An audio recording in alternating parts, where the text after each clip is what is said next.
So then the organism is always looking in the external environment to determine what's going to be a threat, always concerned about its body and where it has to, how it has to take care of it, and it's always concerned about time. How much time do I have to get there? The body, the environment, and time.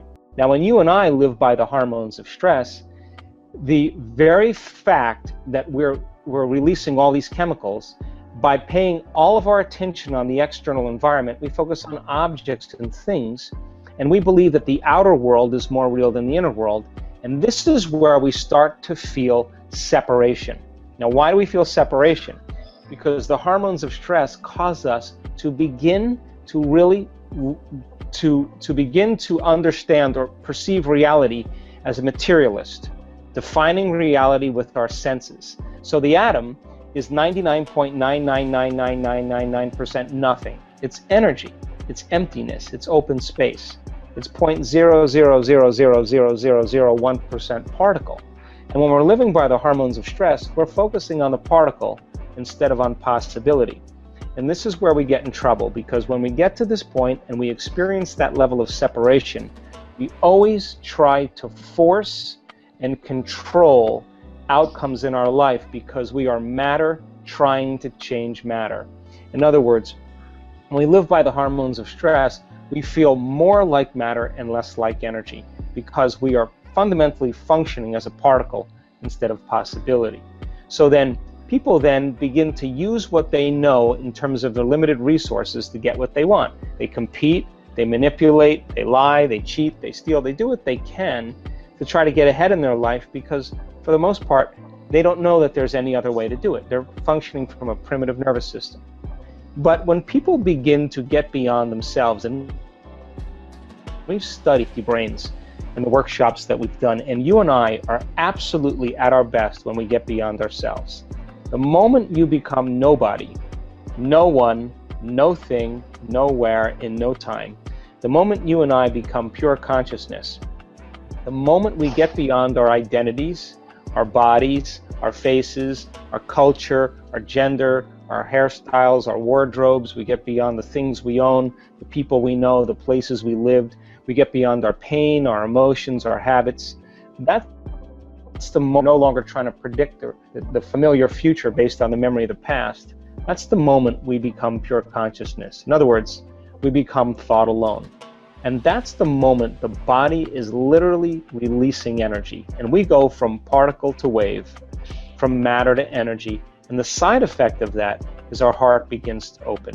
The brain gets very coherent. The heart begins to work with the brain. We broadcast a whole new electromagnetic signature. And instead of trying to predict the worst case scenario and get ready for it, we trust in the unknown. We trust in possibility. We begin to lay down the very thing we used our whole life to get what we want for something greater to occur. And so it's a skill, and you can teach people how to do this. And when people stop living by those limited emotions and they start opening their heart, they feel connected to something greater. And the moment they feel connected to something greater, they're no longer trying to force or control the outcome. They're getting out of the way and allowing the universe to organize it in a way that's just right for them. So the problem, I think, for most of us, me included, to answer your question, is that you and I and most people in our lives, we wait for our life to get so unbearable that crisis or trauma or disease or diagnosis or loss, something has to bring us to this lowest denominator in order for us to want to change. And this is a beautiful time in history, Panache, because people are beginning to realize that they don't have to wait for that. They can learn and change in a state of pain and suffering, or they can learn and change in a state of joy or inspiration. So, is there a connection between our authentic self and the soul, and how do we get there?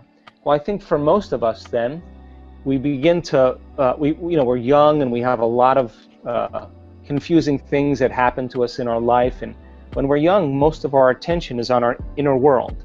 And as we begin to grow up and we meet friends and we move to different places and we own different things, we become very consumed with the external environment. And we begin to create an identity by the people we know and the places we go and the things we do. And all of our attention goes to the external environment. and we don't want to pay a lot of attention to our inner world. So that works probably for the first 35 or 40 years of our life. And then after you experience everything that life has to offer, all of a sudden nothing's making that feeling go away. And this is the moment the soul begins to wake us up and say, pay attention, because nothing is making that feeling change. So in other words, when you can predict the feeling of everything that's going on in your life, and nothing new is happening, all of a sudden you're left with those feelings from very early on, whether it's emptiness or unworthiness or insecurity. And so then this is where people all of a sudden have to make a choice. Some people, they buy the sports car, they buy the new boat, they join the new social club, they meet new people, they have affairs, they go on vacation to a new place, they buy new things. But when the novelty of all of those events wear off, here comes that feeling again. And so then other people, they begin to look at those emotions and they don't want to keep that facade going on any longer. In other words, this is how we appear to the world. This is the facade, this is the identity, this is the image. And this is how we really feel inside. Now, this person is identifying, creating an identity with the external world so that nobody knows how they really feel inside. Now, everybody's doing the same exact thing. So God forbid anybody finds out that we're insecure or feeling empty. So you have to keep this facade going on with your identity and the environment and your body and the way you look and how busy you are, so that you don't have to look at this. Now, some people begin to look at this feeling, and this is the midlife crisis. This is where they say, I don't love you, I don't know why I'm doing this, I don't like those people, I don't want to keep this going any longer anymore. And they begin to pay attention to this feeling. Now, there's not a lot of structure in our Western world to do that. So the moment people begin to lose their mind and they begin to tell the truth about who they are, they begin to break their emotional bonds with everybody in their life. That's when they go to the doctor and get Prozac, and there they go, they return right back to that person. But this gap between how we appear to the world and who we really are inside is based on the amount of emotions that we've memorized from past experiences. Now, when we begin, there's pain there, there's sadness there, there's unworthiness there, there's insecurity there, and we're not looking for the external environment to make this feeling go away. In other words, we start looking at how we think when we feel this way, how we act when we feel this way, and we begin to move through those emotions, and we begin to overcome them. Every time we overcome an emotion, we liberate energy, and we begin to close the gap between how we appear to the world and who we are inside, until how we appear is who we are. We've liberated all this energy. That's the moment we call transparency, and that's the moment where the person is truly happy, no longer needing anything outside of them to make them happy, but the true happiness is coming from within them. In other words, so many people confuse pleasure and happiness. And pleasure is the accumulation of things to feel good, and happiness is coming from within. So that intelligence that's giving us life right now, that's digesting our food and organizing trillions of functions in one cell every single second and organizing DNA, that self-organizing intelligence is looking for a crack to leak out. And when it begins to leak out, it begins to consume us. And that's the moment we become like it. We become more loving. It's a loving intelligence. We become more mindful. It's a great mind. We become more willful. It's got an amazing will. Its nature becomes our nature. We become more giving. It's a giver of life. So I think when we begin to all of a sudden realize that there's nothing wrong with the accumulation of things, but I think we've been conditioned into believing that true happiness, changing everything in our external world, and true change comes from trying to do it from the outside instead of doing it from within. And I think this is, again, really important for us, because as we begin to overcome that, those limited states, the body's no longer living in the past. And that's where most of our pain comes from, is when the body's living in the past. And we've measured so many people in the process of transformation. And when they get beyond their past, they're pretty unlimited people. And the side effect of that is true joy and true expression of life, which I call the natural state of being. So when people are living in this gap between how they appear to the world and how they really feeling, they don't want to look at this emotion because it is painful. What they'd rather do is distract themselves from all these things in their external environment so they don't have to look. But when that feeling isn't going away, and they can't, after the sports car and after the, the vacation and after the buying the new things, a new wardrobe, the facelift, whatever, and this feeling keeps returning, this is a time really where they have to look at that emotion. And they have to, as you said, you have to be in the presence of that emotion and ask some fundamental questions. Are these emotions driving my thoughts? How do I think when I feel this way? Now, those thoughts are just old circuits that have been fired and wired in the brain. How do I behave? What do I do? How do I act? What do I say? What comes out of my mouth? Now think about this. If you can observe how you're thinking, notice how you're acting, and pay attention to how you're feeling, the moment you become conscious of what you're unconscious to, it means you're no longer the program. Now you're the consciousness observing the program, and this is when we begin to objectify our subjective selves. And the more we can look at ourselves through the eyes of someone else, the more conscious we can become of that, the less unconscious we're prone to be in our normal life. If I approached somebody listening to this show and I'd say, "What's wrong with you?" And, "Oh, I'm in a bad mood today." "Well, why are you in a bad mood?" "Well, because of my coworker, because of my staff, because of my stats, because of the news, because of my ex. What they're really saying is, unconsciously now in a program, that something outside of me, some person or circumstance, is controlling the way I feel and the way I think. And anything that's controlling the way you feel and think makes you victim to your environment. Now, that unconscious program then means that a person who's living by that every day will be more susceptible to any condition in their environment, because it's their response to the environment that is squandering the amount of energy they need to heal. So then in order for them to heal, then they have to turn the battleship around and say, well, wait a second. I could complain, that would be normal and natural. I have 1,000 reasons to be unhappy, but instead of allowing my environment to control how I think and feel, what if how I think and feel can produce an effect in my environment? Now all of a sudden, the game changes, because you are going to inhibit those thoughts, behaviors, and emotions. And in the moment where, whether it's justified or valid or not, for you to be angry, frustrated, fearful, sad, pain, whatever, to no longer allow your environment to control it, and you begin to self-regulate, and that's adaptability. And we teach people that you could actually develop this skill. And when you do it properly, and you get back into that kind of heart and brain coherence, you save yourself from going unconscious for the remainder of the day and running some type of program. So it feels unnatural in the beginning, because basically the hardest part about change is not making the same choice as you did before. And the moment you decide to make a different choice, buckle up, because it's going to feel uncomfortable. It's going to feel unfamiliar. You are going to leave known territory, and you're stepping into the unknown. Now, most people, their habituations and their conditioning of remembering something from the past, and that memory is just thoughts of different people and circumstances, of different things at certain times and places, tattooed in the recesses of their gray matter. So the moment they think of their problems, they're thinking in the past.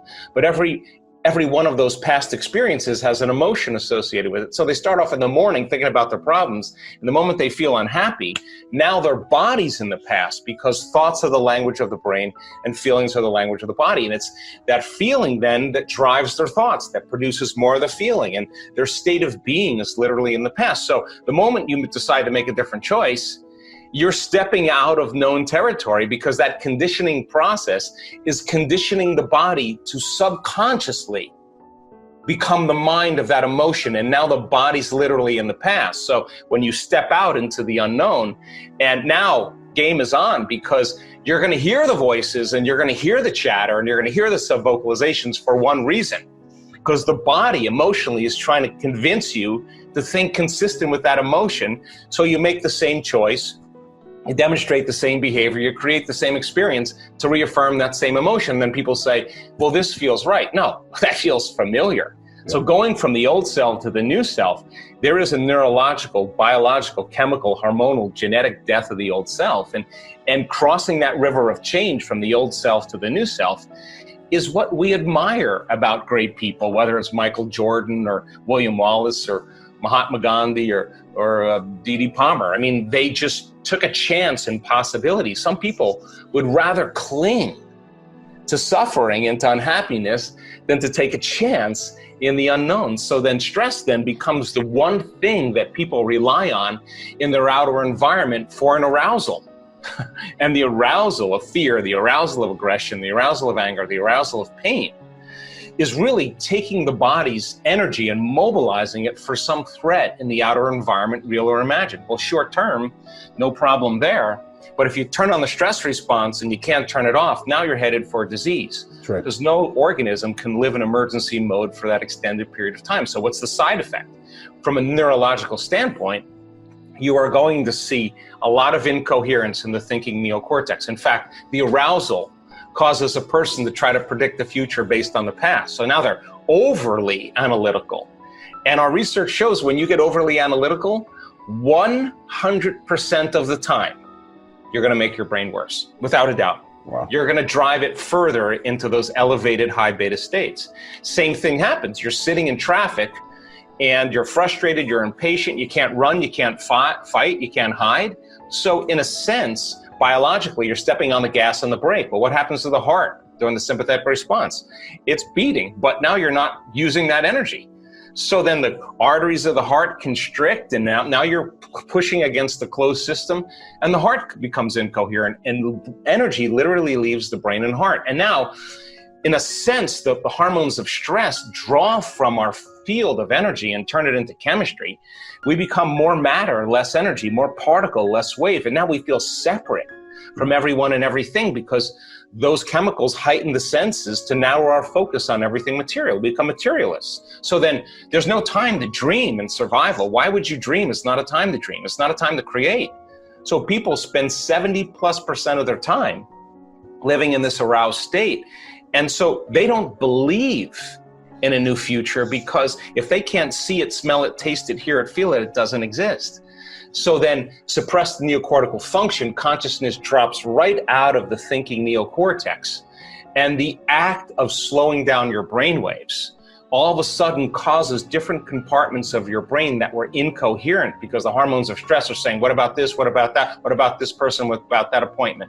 You start suppressing neocortical function. Here comes innate intelligence. Here comes the autonomic nervous system, and now they begin to merge. And the autonomic nervous system's job is to do what? Create balance. So it says, this person is getting beyond their identity. And when the autonomic nervous system moves in, the brain neocortex starts to synchronize. And what syncs in the brain starts to link in the brain. And now what we see is the autonomic nervous system, when it's done properly, it turns on, Ron, to such a heightened degree of energy. We're talking 200, 300, 400, 500 standard deviations outside of normal. That's how much energy is in there. And I'll give you an example about standard deviations. If we took everybody who's listening to this call and we measured their eyesight as an example, you would see that Z curve exactly the same. No matter what we measured, whether intelligence, eyesight, height, weight, you'd see the same curve. And that big part of the curve, if you draw a line right down the middle, that's normal. That makes up about 68% of the population. A little better eyesight, a little worse eyesight, but it's kind of normal. Then the curve drops down and you have about 12% here, 12% here, a little better eyesight, a little worse eyesight. Then it gets down to the bottom. And you got 2% really great eyesight, 2% really poor eyesight. That makes up 99.7% of the population. Is either 3 standard deviations above normal or 3 standard deviations below normal, no matter what we measure. Now, we're getting brainwave patterns with energy in an aroused state of gamma. That's 200, 300, 400, 500 times outside of normal. Now, when neuroscientists and and researchers look at this, and it's all autonomic nervous system. So now the autonomic nervous system's processing a very coherent, very orderly, very high frequency, and the autonomic nervous system controls and coordinates all those systems. So the person, all of a sudden, the arousal that they're feeling is an arousal of ecstasy. It's an arousal of bliss. They're connecting with innate, and its signature is pure love. I mean, or wholeness, whatever you want to call it, or ecstasy, a feeling that moves you into the present moment. Now, when that happens, the feeling's not coming from anything outside of them. It's coming from within them, and they stop looking out there for it, and they start realizing that innate intelligence is real within them. So then, when they start becoming conscious and interfacing with it, the side effect of that, many times, is an instantaneous biological upgrade. The person all of a sudden, why? Because that orderly signal, coherent signal that's being sent to every single cell in the body is jiggling the cell with energy, and the cell begins to emit more light and information. And now all of a sudden, the body begins to produce a field. And according to the quantum model of reality, all disease is a lowering of frequency. You're becoming more matter or less energy. So now here we go. There's an upgrade energetically that happens in real time. And so the person comes back and says, I don't know what that was, but let me tell you something. It was more real than the betrayal I had 6 years ago, or more real than the trauma I had when I was 9. This is a moment where they're having a very, very profound removal of the past biologically.